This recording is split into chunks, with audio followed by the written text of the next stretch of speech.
Stop, collaborate, and listen. Ice is back with my brand new edition. Something grabs a hold of me tightly, flows like a harpoon daily and nightly. Will it ever stop, yo? I don't know. Turn off the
What's up, everybody, and welcome to another episode of Standing Out. I'm Trey Griggs, your host and the founder and CEO of Beta Consulting Group. So excited that you are with us today. We've got a great show for you. Keep in mind, when you're on the internet after the show, check us out at betaconsultinggroup.com. See how we are helping transportation and logistics companies tell their stories through messaging and customer testimonials. We'd love to work with you. Click that button that says schedule a call with yours truly. Tell us your story. We will help you write yours. Also, find us out on social media. You can find me at Trey Griggs 24, and Beta Consulting Group is all over the internet. So make sure you follow us, join the community. We'd love to engage with you, follow your content as well. So we'll see you out there on social media. Also, want to give a shout out to our sponsor, SPI Logistics, for making this show possible. Listen, if you're a freight broker and you're just tired of the back office, the admin work, all that stuff that goes into it, and you just want to focus on customers and sales and booking loads, make sure you reach out to the guys over at SPI Logistics. Check them out at success.spi3pl.com, success.spi3pl.com. Tell them Trey sent you, and be sure to check out. They've got the technology, systems, and back office support to help you succeed. Good folks up there in Vancouver, British Columbia. All right, listen, we got a great show today. So excited to bring our guest on the show. I met him recently at a trade show this fall, got to learn about their product. They also were sponsors of some events that we were doing, so got to know their team really, really well, and excited about what they're doing in the space. So please welcome to the show today from MVMNT, the founder and CEO, Michael Colin. What's up, man? How you doing? Pretty good. How are you? Appreciate you having me on. Good walk-up song. I have never heard this song before. This is brand new to me, so I love it. You know, we never know we're going to get here. We never know. So it was difficult for me to choose. So yeah. So it's the song Delta by C2C. Is that correct? Yep. Yeah. And I've never heard of C2C. So I got a new band to check out and listen to. So how did you get connected? Like how'd you find? It's kind of a cool band. How'd you find them? Honestly, I spend most of my time on just YouTube recommending me stuff. I think it's a bunch of guys out in I think it's a bunch of French guys. So isn't that great? I mean, we find all kinds of new stuff we never would have found with YouTube recommendations and stuff like that. You can go down the rabbit trails though and spend a lot of time online. That can be quite the time suck on YouTube, but it sure is a lot of fun. Yeah. That's for sure. All right. So Michael, thanks for joining the show. Tell everybody just a little bit about yourself as we get started today. So my name is Michael, founder and CEO of MVMNT. I've been in freight for about 6 years now. My career started out as a brokerage, and founded MVMNT about almost coming up on 4 years. So, yeah. I didn't know that it was 4 years. That's, we talked a little bit about it. For some reason in my head, I was thinking maybe 2 years or something like that, but you've been working with this for 4 years. We've been working on the current iteration of MVMNT for about 2 years. Yeah.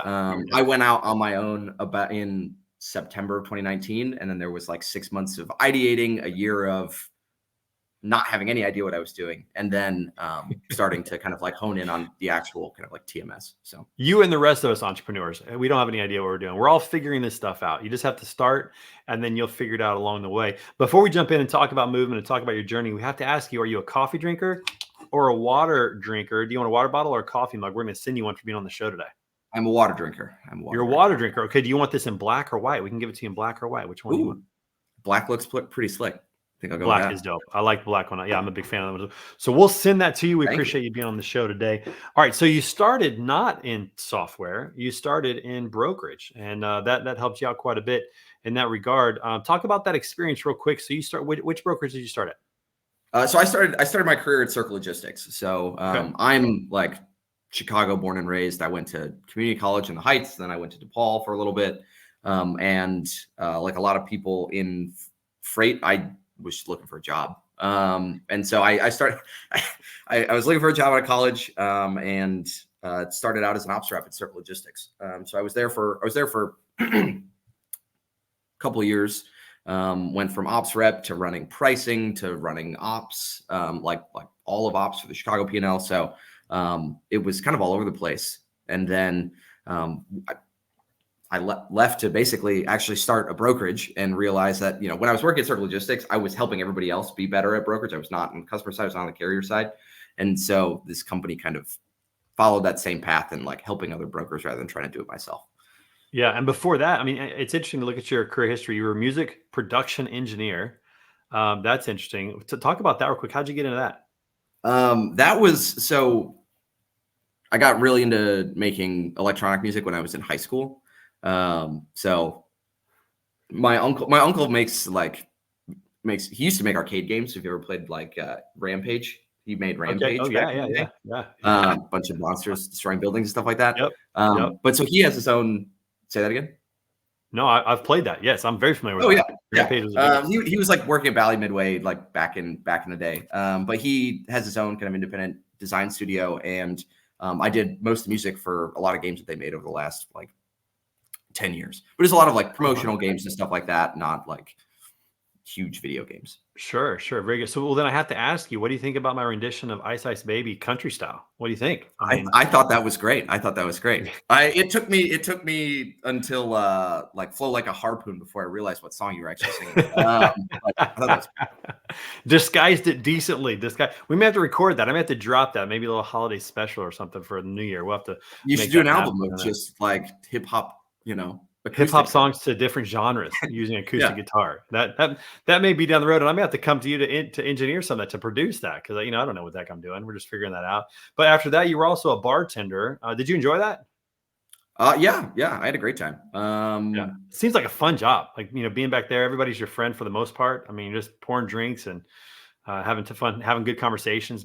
Did you meet anybody big during your bartending days? Anybody come through the joint that was had some name recognition? I don't think so. So I worked at it's called Game Room in Chicago. It's in the Athletic Association. So that place is always packed. I don't think I ever got to talk to anybody particularly cool. But yeah, it is a lot of fun, and it's fun if you're working at a good bar. I mean, if you're not working at a good bar, then right, it can be pretty lame, that's for sure. But certainly, Yeah. bartenders, people in the service industry, you learn to really help people, to serve people, and it sounds like that's your heart. That's what you want to do. It sounds like, from a brokerage perspective, instead of doing brokerage, you want to help brokers succeed, and that's Yep. where movement Yeah. really got to start. So, talk a little bit about why TMS. Man, there's a lot of TMSs out there. Why'd you go the TMS route? So that's a good question. I feel like every so often I see somebody link that friends don't let friends TMS link. Ryan And Schreiber, I'm like, yeah. this was a joke that I was supposed to get. I guess I haven't, because we went down that route. But there's a couple different reasons. I mean, ultimately, at the end of the day, we have a pretty ambitious kind of product roadmap that involves things that go far beyond just like, what are the operations of covering a load. So we want to be able to support brokers in more than just, okay, I want to put my loads in the system and get them through, and I'm done. We want to like move beyond that and help with the operations of the entire business. And it's kind of our opinion that at the end of the day, especially as more kind of money flows into the space from an investment perspective and technology gets better, everything will eventually end up in the TMS, and the TMS is the best way to support that, right? So when you think about even things like, how do I run my commissions? Well, all that data comes from the TMS. How do I handle, anything that might be on a load, that data comes from the TMS. We want to make sure that we're kind of serving as that core point, as a system of record and a system of engagement for all of our customers. Yeah, and I love that. And Ryan Schreiber does say, friends don't let their friends TMS, but I think he's meaning companies like brokers that say, "I'm going to build a TMS." Like that's not good. Oh, okay. All right. Yeah, that's a lot of money, a lot of time, and they're not technology experts. Mhm. That's not their thing. Let the experts build the TMS. But it is a crowded space. There's a lot of TMSs out there. Some are just for brokers, some are just for carriers, some do both. What is your specialize in? What's Movement really focusing on right now? So Movement is only brokerage.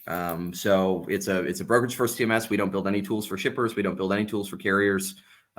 We feel very strongly that a lot of the options that brokers do have to choose from have been like maybe a shipper TMS and then converted to brokerage, or a carrier TMS and converted to brokerage, or a company that ultimately is trying to balance like building tools for both and can't focus on the brokerage use case. So Yeah, we build specifically for brokers. All of us at the company, or not everybody at the company, but a lot of people making decisions on product roadmap have been brokers before, and so that's our core focus.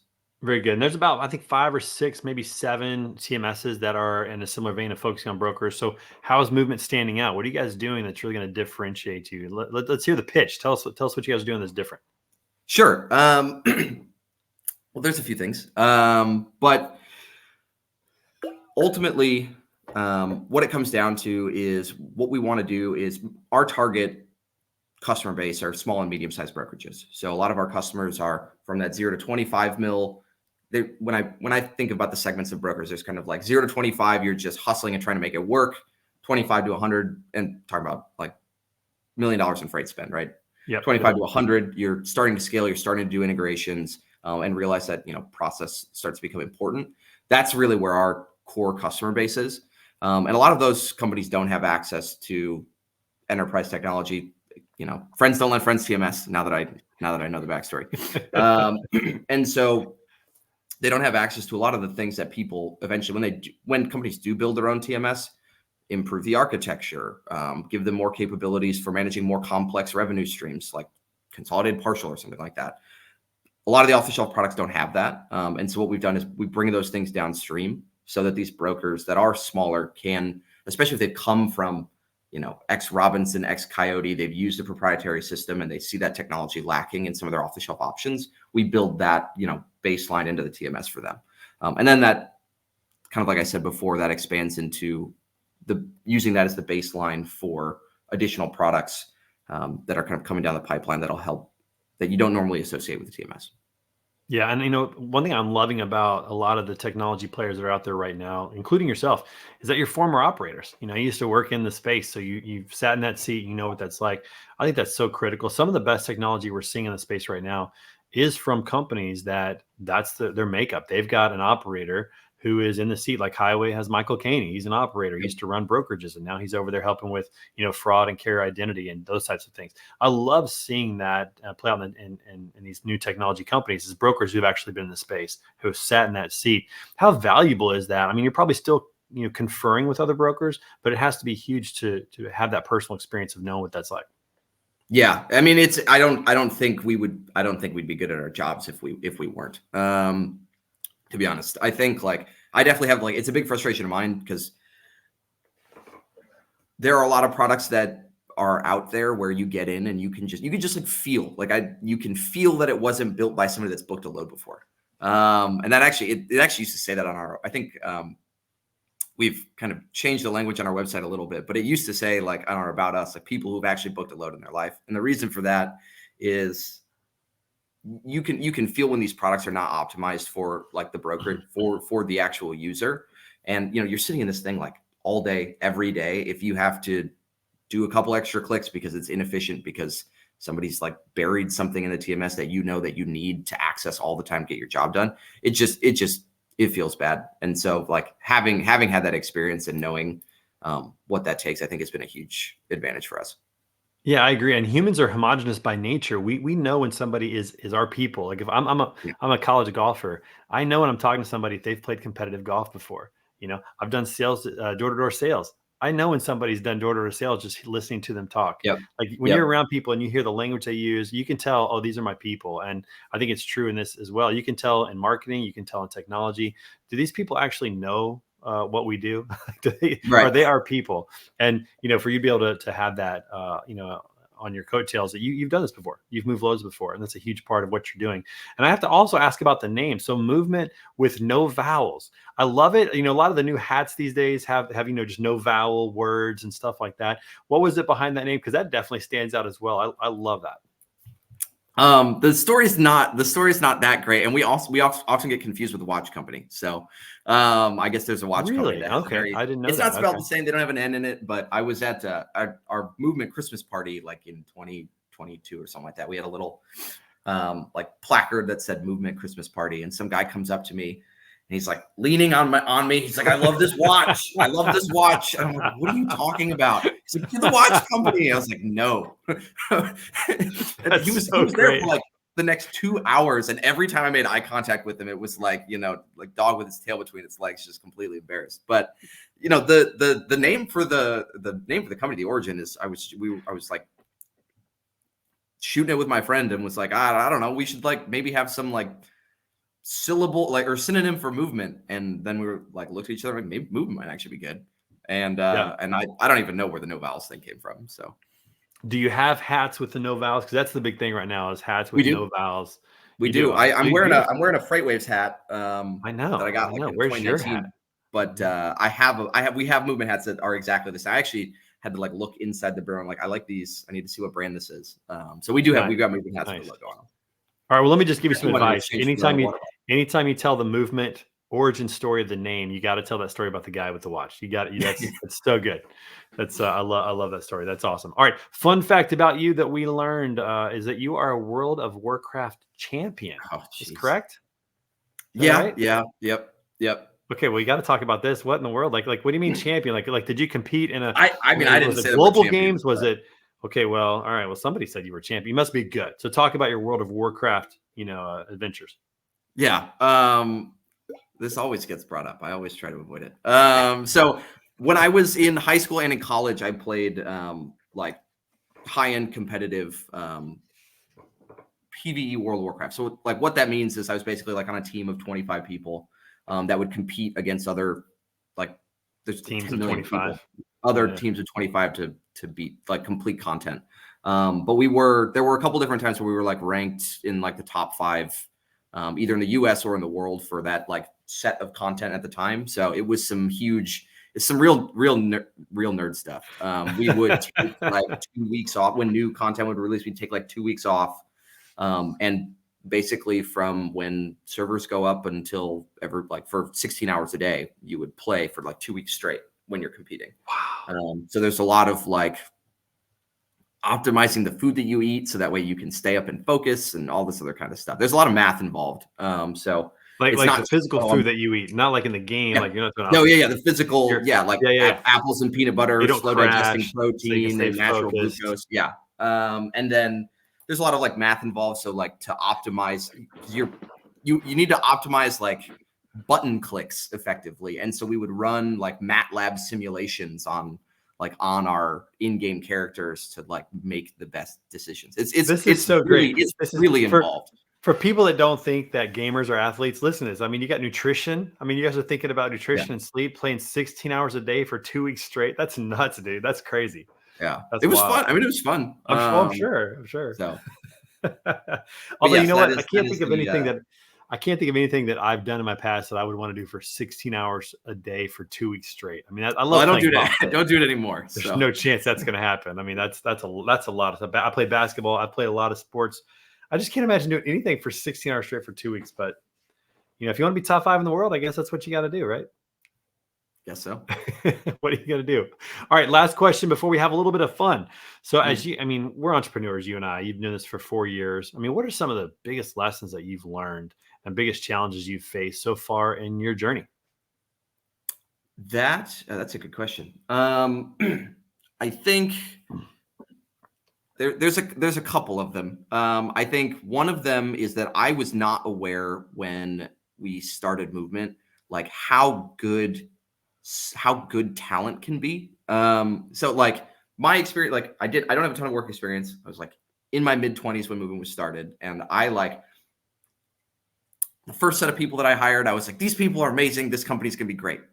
And then we hired some better people. And I was like, oh, my barometer for talent is like way off. And Right. that happened like Hard. over and Yeah. over and over again.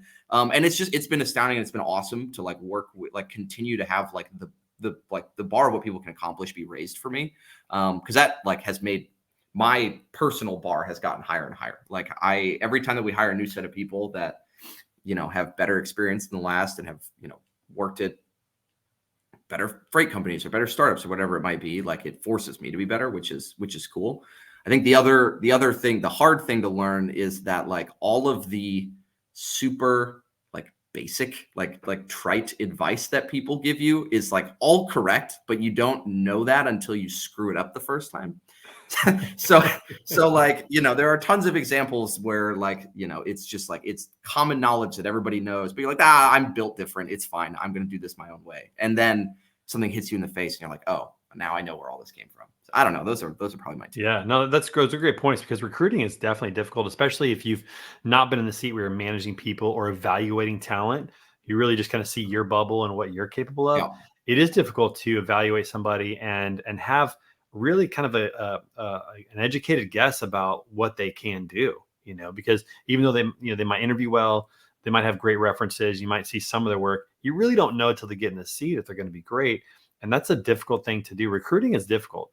Finding great talent and then getting those people to want to join your mission of what you're doing. That's just not easy. So I agree with you on that. That's a tough one. But you're right. The talent gets better, the company gets better. And I love the fact that you said it forces you to get better. There's a lot of accountability in that regard. So that's cool, man. That's a good lesson to learn. All right. Well, that was serious. Let's have a little bit of fun. We like to have fun on the show. All So right. today we're playing a game called Hot Takes.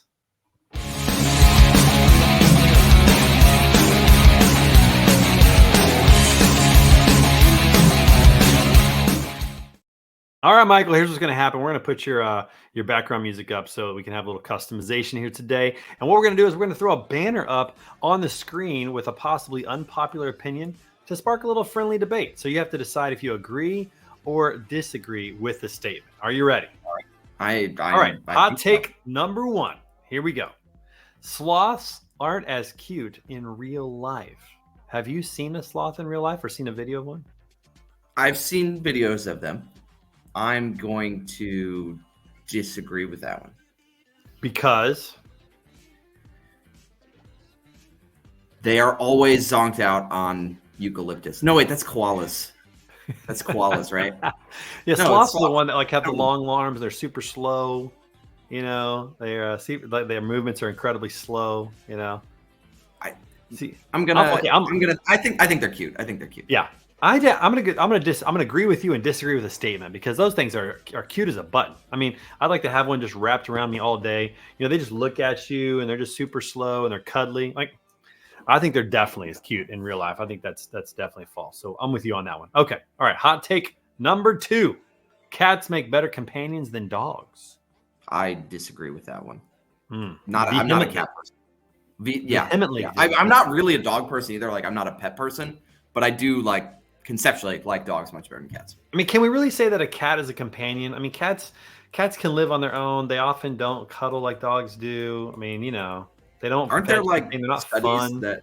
I think there's studies that like a cat, like if it was large enough, like would eat you, like if it could. I think that's true. Obviously, I mean, if you look at lions and jaguars and big cats, I mean, they could certainly take us down. There's no doubt about that. So yeah, dogs. I don't know.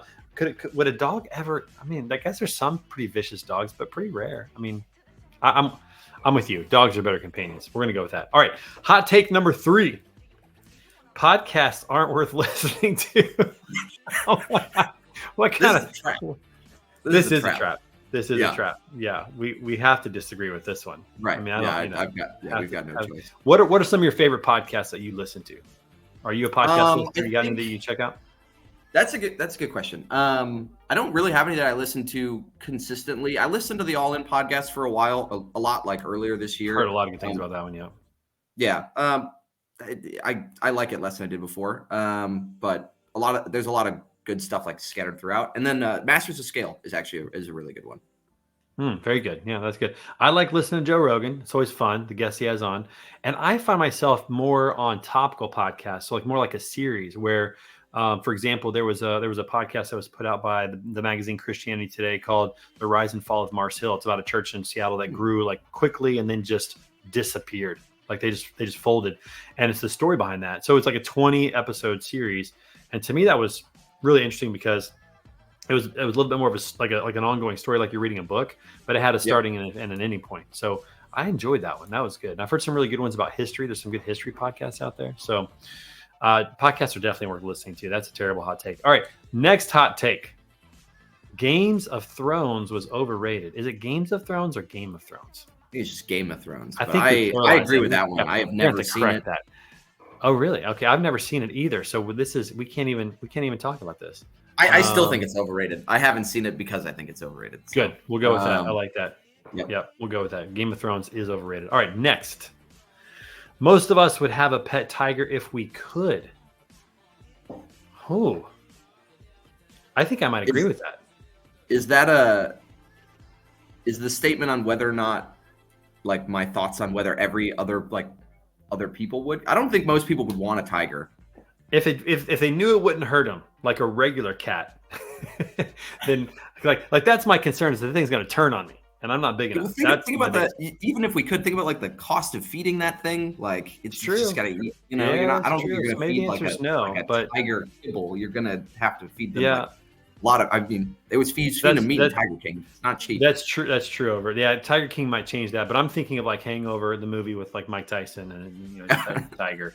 Like that seemed interesting. You know, it's kind of a status symbol. I don't know. Maybe not on that one. Okay, maybe not. Do we have another hot take? Let's see. Do we have any more? Here we go. Samsung is better than Apple. What do you think, Michael? I'm gonna go a little off here. I'm a Google phone kind of guy.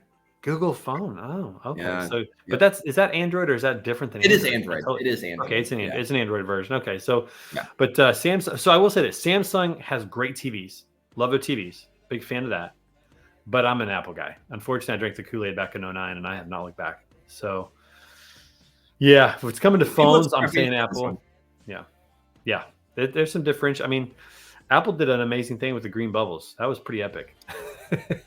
Google tried to sue them over that. I know it's in court right now. I heard. I think it's in court right now. We'll see what happens with that. But that's pretty funny. That's for sure. I like having the green bubbles because that means I never get added to a group text. Everybody else is like, oh, I get left out of so much stuff because I have green text. I'm like, nope, I don't want you to text me. This is great. So you actually like the fact that you're on the outside, like you like that you're not a part of the game. All right, okay. Yep. Do we have any more hot takes, or was that the last one? I think that might. Oh yeah, pugs are ugly. Who is making these up today? Have you seen a pug, the dog? The flat face. Yeah. What? Yeah, they're ugly. I mean, that's kind of the point, though, right? Like they're cute because they're like cute ugly. I guess. They're ugly. Cute. I don't. You rarely do true statement. It's true technically, but I think it's false in spirit. I guess it's a true statement, but yeah, I don't know about that. I think pugs are cute, even though they kind of they look different. I wouldn't say ugly. They're all, the skin's all. I love it. I love that. It's a good thing. All right, is that the last one? I don't know. That might be the last. That might be the last one. I think it's the last one. Okay, so that was this edition of Hot Takes. Well done. Nice job. Thanks for participating. Appreciate that. Let me ask you one last question before we wrap this baby up and tell people how they can get connected with Movement. What has been the biggest, I'll say aid, or what's helped you the most succeed? Has it been a person? Has it been mentoring? Has it been books? Like, what has helped you succeed as an entrepreneur most? Ooh, that's a really good question. I mean, I feel like this is gonna this answer sounds cheesy, but it's definitely true. It would be my team. Everything that has, I am not the type of person to. I can from like a product perspective or a sales perspective or marketing or whatever it might be. I can get something like 80% of the way there. I'm generally I'm a generalist. I'm pretty good at most things, but I'm not going to take something to like 100% on anything. And I think that like the way that startups are successful, the company that I have like a vision for building, all requires I'm very very high standards, very very anal about like how does our branding look, how does all of this other kind of stuff. And I have these super high standards for all of it. I can't get anything to that point, and without everybody else who like deals with my like kind of weird mad scientist vibe, and stuff like that, like, is the only way that any of this is possible. So Yeah, I think it's a great answer because I heard this one time and it started. You probably feel this too. It's starting to come true. Is somebody said, if you want to go fast, go by yourself. If you want to go far, go together. yeah, And I've learned in my short journey as well that the company will always be hindered by my capacity to grow and to let things go, like to delegate and get things off my plate, which is such a weird thing because the reason we start companies is because we're doers. yep, We do things. We want to do things. We're doers, doers, doers. And then when you realize that the one thing that's holding your company back is you, that's humbling. It's like, yep, wow, I have to change my entire philosophy about what I'm doing. I have to do less so that we can do more.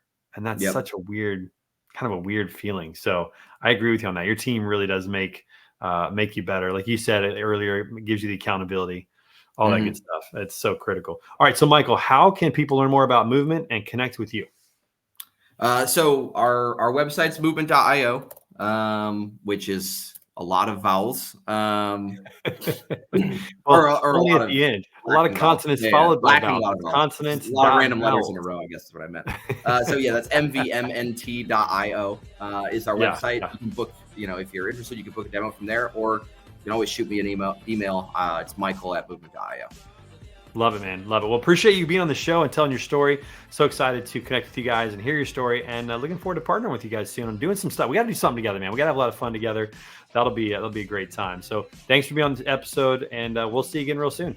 Yeah, thanks so much for having me. All right, everybody, make sure you come back every Tuesday for another great episode. Hope you're having a wonderful New Year's, and we will see you guys real soon. Thanks again to our friends over at SPI Logistics. Again, check them out at success.spi3pl.com. We'll see you soon.